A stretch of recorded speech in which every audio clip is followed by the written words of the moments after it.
Climate change has been a top priority for President Biden since taking office. He kickstarted his climate agenda through executive order and set new emissions goals. Biden also prioritized reducing transportation emissions, the biggest source of emissions in the U.S. While some are happy with the progress, some critics don't think he's done enough. One product of climate change is impacting almost half the U.S. population: sea level rise. Chris Conte takes a look at some ideas that are proving to be successful. All right, so my little darlings, let's get going. An unparalleled landscape of exceptional beauty. The Florida Everglades are an international treasure. You're in the Everglades National Park. Wow. Is this not just beautiful? But it is not the alligators lurking just below the surface here that keeps Cat Britt up at night. Hello, Mr. Jumper. We got so badly flooded. So all this water is still here from that. 3 decades as a tour guide in South Florida, Cat has weathered plenty of storms. It's the constant threat of climate change, though, that is threatening her way of life. It affects everything. At 1.5 million acres, the Everglades are primarily a freshwater habitat.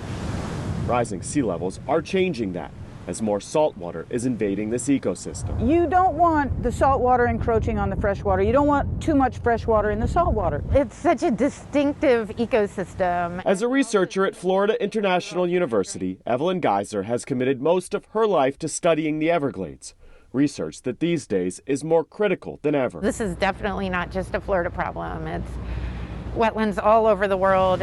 For thousands of years, sea levels have remained relatively stable. But now Earth's seas are rising because of global warming. In the last 20 years, sea levels have risen more than 2 inches. It absolutely is the front lines of climate change here in the Everglades. What that means is water from the Atlantic Ocean and nearby Miami isn't just invading the Everglades through the proverbial front door. In a sense, it's sneaking in through the back. The main effect in the Everglades is actually happening below ground. Beneath the Earth's surface, salt water is seeping in through the aquifer here.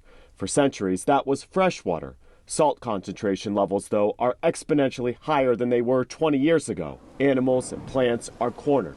They retreated as far inland as possible. There's no place left to go. We are ground zero for effects of climate change. We have been thinking about it and trying to address it in novel ways. The techniques they're using to manage climate change here in the Everglades are being used as blueprints for other cities and states across the country. Humans are also feeling the impacts. 9 million Floridians depend on the Everglades for their drinking water, which is why the state has spent more than $23 billion on Everglades restoration projects. Everything from elevating roadways here so fresh water can move around more freely, to regulating how much water flows back into the ocean through a complex set of canals. I believe that people should pay attention to it because it may turn out to be an example of how to address a global problem as it's occurring. Florida can't afford to wait any longer to manage the effects of climate change. Either plants are going to die, which is going to affect the animals, or insects are going to die, which is again going to affect the animals. With her industry and her livelihood at stake, 6 to 6.5 foot long alligator. Cat Britt is just hoping it's not too late to preserve this place she calls home. Everything is balanced, and if you upset that balance, something's got to give. In the Florida Everglades, I'm Chris Conte. Thank you for joining us this week for our breakdown of President Biden's first 100 days in office. We're looking at the topic of guns from all angles, from recent mass shootings to the rights guaranteed by the Second Amendment and gun safety laws.